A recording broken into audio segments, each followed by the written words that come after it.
20-шы есеп кубтың диагоналдық қимасының ауданы 16 тубрасты 2 см квадратқа тең.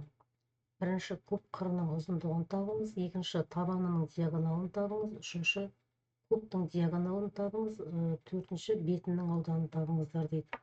Бұл есепті шығару үшін бірінші А, В, С, Д, А1, В1, С1, Д1 кубын салып аламыз.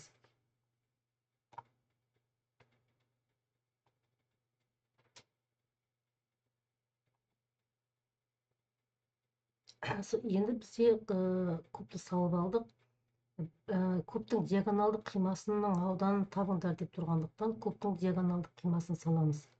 Бұл кубтың диагоналдық қимасы В, В1, Д1, Д болады. Мынау штрихталған бөлік кубтың диагоналдық қимасы болады. Енді бізге диагоналдық қимасының ауданы 16 түбірасты 2-ге тең деп тұр.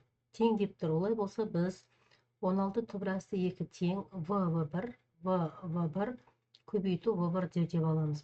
В1 көбейту В1 Д. Ауданы ғой, мынаның ауданы табуымыз керек.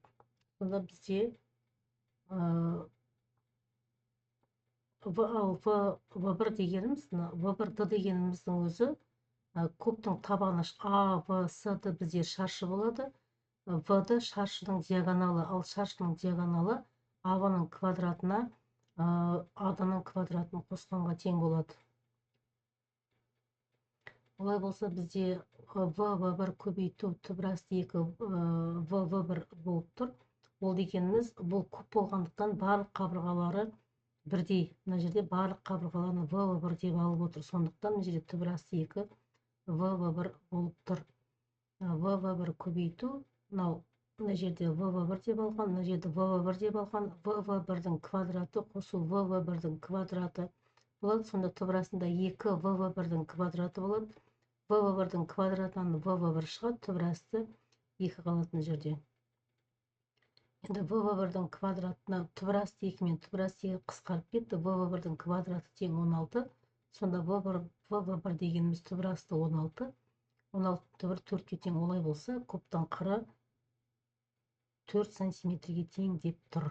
Жерде түсінікті болды деп ойлаймын. Мына бір жер шамалы түсінікті болмай қалған сияқты.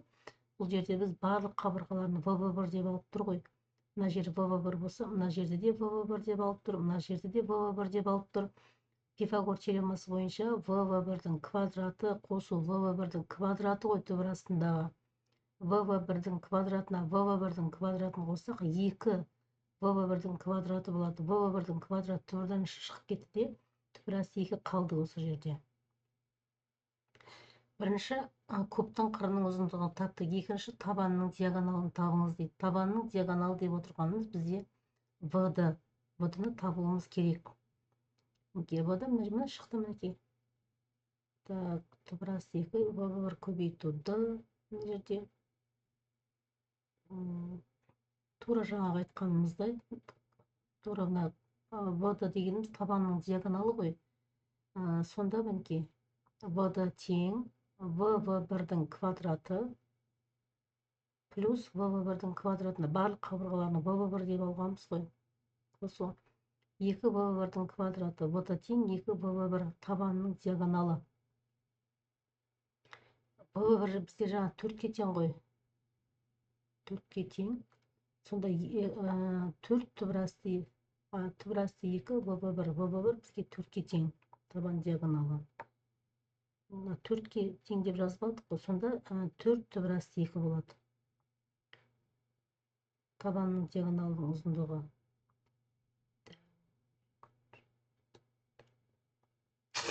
Енді бізге мынау шығып тұр. В-ды тең А квадрат плюс А квадрат. А-ны тауып алдық. А тең 4-ке болды. А тең қабырғалары ғой.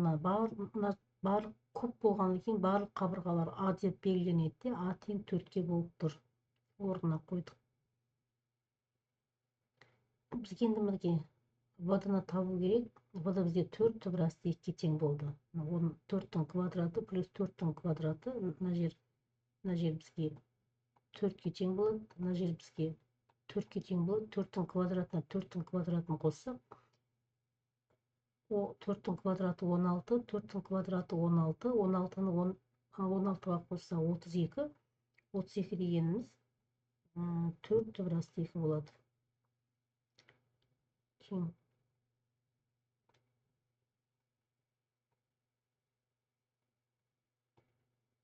4 түбірасты 2-ге шығып тұр. Енді бізге келесі сұрақ, біз табанның диагоналын таптық, мінекей 4 түбірасты 2 болды, В-ді көрініп тұр.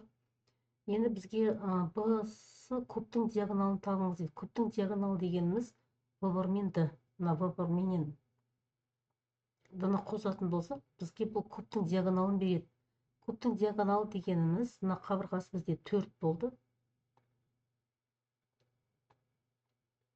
4-тің квадратына 4 түбірасты 2-ның квадратын қосуымыз керек Пифагор теоремасы бойынша. Мына жер тік бұрышты үшбұрыш, мына жер тік бұрыш. Олай болса 4-тің квадраты қосу 4 түбірасты 2-ның квадраты тең.